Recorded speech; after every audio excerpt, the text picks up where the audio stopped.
Good morning students, how are you?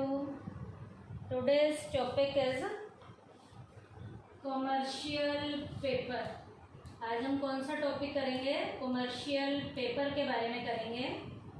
Money market के instrument में पहला हमने किया था ट्रेजरी बिल, आज हम सेकंड करेंगे मनी मार्केट के इंस्ट्रूमेंट में कॉमर्शियल पेपर। ये बेटा शॉर्ट टर्म के इन्वेस्टमेंट की ट्रांजेक्शन्स हैं।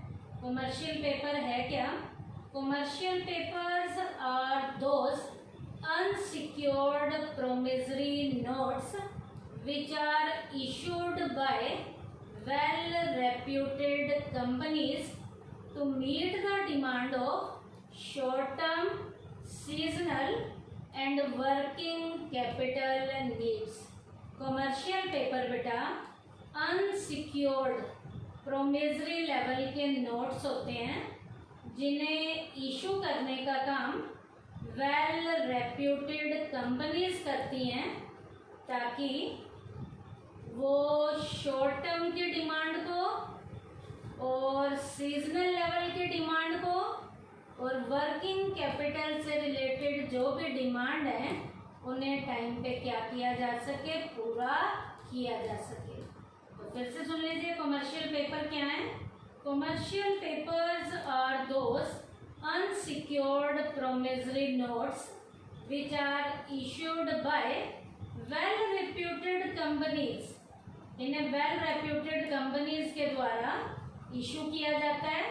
ये एक तरीके के अनसिक्योर्ड प्रोमिसरी नोट होते हैं। किसके लिए? To meet the demand of short term, ताकि शॉर्ट टर्म की डिमांड को पूरा किया जा सके, जो सीजनल लेवल की नीड्स को और वर्किंग कैपिटल लेवल की नीड्स को टाइमली क्या कर सके, पूरा कर सके। उसके बाद है कॉमर्शियल पेपर के बारे में और इंफॉर्मेशन भी है। In order to expand its business a company is going to issue equity share. अपने बिजनेस को एक्सपेंड करने के लिए कंपनी जो है इक्विटी शेयर्स को इशू करती है अपने बिजनेस को एक्सपेंड करने के लिए। The company shall have to bear heavy flotation cost. अब अपने बिजनेस को एक्सपेंड करने के लिए जब कंपनी इक्विटी शेयर्स को इशू करती है तो इस तरीके से इशू करने से बहुत हैवी लेवल के उतार चढ़ाव के खर्चे सहने पड़ते हैं कंपनी को यहाँ पर बहुत हैवी लेवल के रिस्क कवर करने पड़ते हैं। The money spent in meeting the flotation cost can be met by issuing commercial paper. अब बेटा कंपनी यहाँ पर जो हैवी लेवल के फ्लोटेशन कॉस्ट को सहती है, उस फ्लोटेशन लेवल की कॉस्ट को सहने के लिए कंपनी को यहाँ पर कॉमर्शियल पेपर क्या करने पड़ते हैं, इशू करने पड़ते हैं, ताकि कॉमर्शियल पेपर को इशू करके कंपनी जो हैवी लेवल की इक्विटी शेयर को इशू करके जो फ्लोटेशन कॉस्ट के जो खर्चे काफ़ी सह रही है, उन खर्चों को सहने के लिए यहाँ पर कंपनी को कॉमर्शियल पेपर को क्या करना पड़ता है, इशू करना पड़ता है। अब यहाँ पर उन हैवी लेवल के फ्लोटेशन कॉस्ट को सहने के लिए जो कॉमर्शियल पेपर को हम इशू करते हैं, अब जब यहाँ कॉमर्शियल पेपर जब इशू किए जाते हैं, इस सोर्स को क्या कहा जाता है?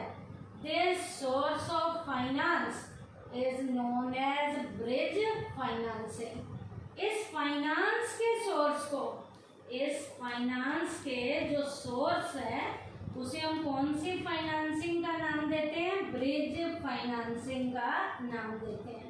अब बेटा आपको यहाँ ब्रिज फाइनेंसिंग के बारे में भी पता होना चाहिए कि क्या है bridge financing. Bridge financing refers to the temporary arrangement of finance.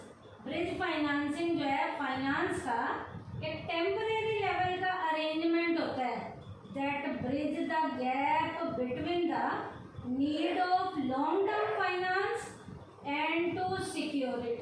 अब बेटा ये ब्रिज क्या करता है? ये ब्रिज जो है एक दूरी को कम करता है ताकि लॉन्ग टर्म की फाइनेंस को जो लॉन्ग टर्म के फाइनेंस को जो हम इशू कर रहे हैं उसके कारण जो हम मोटे खर्चे सह रहे हैं उस खर्चों को सहने के लिए ब्रिज फाइनेंसिंग में एक ब्रिज के जरिए इस गैप को दूर करने का काम किया जाता है ताकि यहाँ पर इन खर्चों को सहा जा सके। For example, to arrange finance to meet the flotation cost by a business. अब बेटा बिजनेस के द्वारा हैवी लेवल की फ्लोटेशन कॉस्ट को सहने के लिए यहाँ जो अरेंजमेंट किया जाता है उसे हम ब्रिज फाइनेंसिंग का नाम देते हैं। द बायर्स, यहाँ पर कौन है? जितने भी बायर्स हैं, यहाँ पर जितने भी हमारे खरीदार हैं, बायर्स आर बैंक्स। इसके बायर्स कौन होते हैं? बैंक होते हैं, इंश्योरेंस कंपनीज होती हैं, यूनिट्स ट्रस्ट होती हैं या कोई भी फर्म होती हैं। इसके बायर्स बैंक भी हो सकते हैं, इंश्योरेंस कंपनीज, यूनिट ट्रस्ट और फर्म्स होती हैं। These are sold in two ways. इन्हें कमर्शियल पेपर को दो तरीके से बेचा जाता है, डायरेक्टली भी और इनडायरेक्टली भी। डायरेक्टली भी बेचा जाता है और इनडायरेक्टली भी बेचा जाता है। The company can directly sell the commercial paper to the buyer. Company इन्हें बायर को कमर्शियल पेपर को सीधे भी बेच सकती हैं। कंपनी वाले कमर्शियल पेपर को खरीदार को सीधे भी बेच सकते हैं और can take the help of some agency, और किसी एजेंसी की भी हेल्प ले सकते हैं। तो एजेंसी की हेल्प लिया तो इनडायरेक्टली बेचा है, खुद बेचा है तो क्या था? डायरेक्टली था। The minimum face value of a commercial paper is 5 lakh rupees. Commercial paper की मिनिमम फेस वैल्यू कितनी होती है? 5 लाख रुपए तक की होती है। कमर्शियल पेपर की मिनिमम फेस वैल्यू 5 लाख रुपए की होती है। अब बेटा यहाँ पर हैवी लेवल के फ्लोटेशन कॉस्ट को सहने के लिए जो ये ब्रिज फाइनेंसिंग की जाती है, यहाँ पर बेटा आपको फ्लोटेशन कॉस्ट का भी मीनिंग पता होना चाहिए कि फ्लोटेशन कॉस्ट क्या होती है। फ्लोटेशन कॉस्ट का मतलब है, flotation cost means the expenditure anchored in issuing a security. किसी भी सिक्योरिटी को इशू करने का जो खर्चा सहना पड़ता है उस खर्चे को हम कौन सी कॉस्ट कहते हैं? फ्लोटेशन कॉस्ट कहते हैं। वो खर्चा शेयर को इशू करने का हो सकता है, डिवेंचर को इशू करने का हो सकता है या किसी दूसरी सिक्योरिटी को भी इशू करने का वो खर्चा हो सकता है। This expenditure is made in brokerage. ये खर्चा ब्रोकरेज के रूप में हो सकता है, अंडर राइटिंग कमीशन के रूप में हो सकता है, एडवर्टाइजिंग का खर्चा हो सकता है, प्रिंटिंग ऑफ एप्लीकेशन फॉर्म, यहाँ पर एप्लीकेशन फॉर्म को हमने प्रिंट करना है वो खर्चा हो सकता है। तो फ्लोटेशन कॉस्ट क्या होती है? सिक्योरिटी को इशू करने के जो खर्चे होते हैं वो खर्चे अंडर राइटिंग की कमीशन से रिलेटेड हो सकते हैं जिसे हम ब्रोकरेज कहते हैं, किसी एप्लीकेशन फॉर्म के हो सकते हैं, कोई एडवर्टाइजमेंट का खर्चा हो सकता है या दलाल को दी जाने वाली दलाली हो सकती है। अब बेटा कमर्शियल पेपर में हमने यहाँ पर दो मीनिंग भी पढ़े, एक फ्लोटेशन कॉस्ट, एक ब्रिज फाइनेंसिंग। अब बेटा कमर्शियल पेपर को इशू करने का डीलिंग प्रोसेस कैसा चलता है, इसकी डीलिंग कैसे होती है?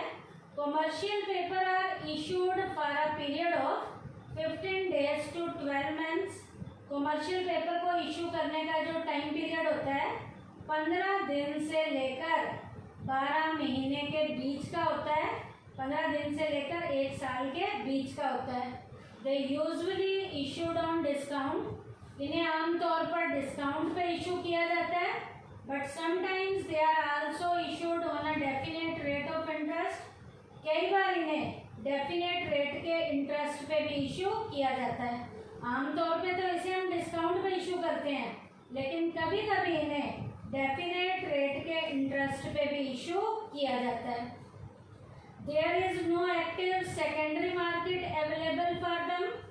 इनके लिए कोई भी एक्टिव लेवल की सेकेंडरी मार्केट अवेलेबल इनके लिए कॉमर्शियल पेपर के लिए, क्या कॉमर्शियल पेपर के लिए किसी भी तरीके की कोई एक्टिव वाली सेकेंडरी मार्केट अवेलेबल नहीं होती। The issuing company by them on request, issue करने वाली कंपनी इसे रिक्वेस्ट पर लेती है। इशू करने वाली कंपनी इसे रिक्वेस्ट पर क्या करती है, बाय करती है। तो बेटा ये आज हमने जो पढ़ा है मनी मार्केट के इंस्ट्रूमेंट में, हमने सेकंड इंस्ट्रूमेंट पढ़ा है कॉमर्शियल पेपर के बारे में। उसके बाद यहाँ पर दो मीनिंग किए हैं, एक फ्लोटेशन कॉस्ट के और एक ब्रिज फाइनेंसिंग का। ब्रिज फाइनेंसिंग क्या है, कंपनी वालों को यहाँ पर कॉमर्शियल पेपर इसलिए इशू करने पड़ते हैं क्योंकि हैवी लेवल की कुछ सिक्योरिटी को इशू करने के खर्चे काफ़ी मोटे आ जाते हैं। उन खर्चों को सहने के लिए यहाँ कंपनी को कॉमर्शियल पेपर इशू करने पड़ते हैं।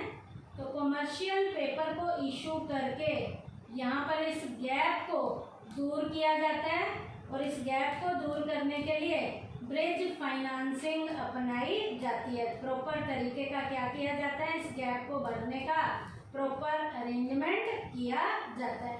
और फ्लोटेशन कॉस्ट क्या होती है, सिक्योरिटीज को इशू करने के खर्चों को फ्लोटेशन कॉस्ट कहते हैं। वो शेयर को इशू करने का खर्चा भी हो सकता है, डिबेंचर को इशू करने का खर्चा भी हो सकता है। इसके डीलिंग प्रोसेस में मैंने क्या बताया, इन्हें इशू जो है 15 दिन से लेकर 1 साल के अंदर किया जाता है। आमतौर पर इन्हें डिस्काउंट पे इशू किया जाता है, लेकिन कभी कभी इन्हें डेफिनेट रेट के इंटरेस्ट पे भी इशू किया जाता है। इन्हें इशू करने की कोई भी एक्टिव वाली सेकेंडरी लेवल की मार्केट नहीं होती। The issuing company by them on request. तो आज के टॉपिक में हमने मनी मार्केट के इंस्ट्रूमेंट में क्या किया बेटा, कॉमर्शियल पेपर किए। थैंक यू बेटा।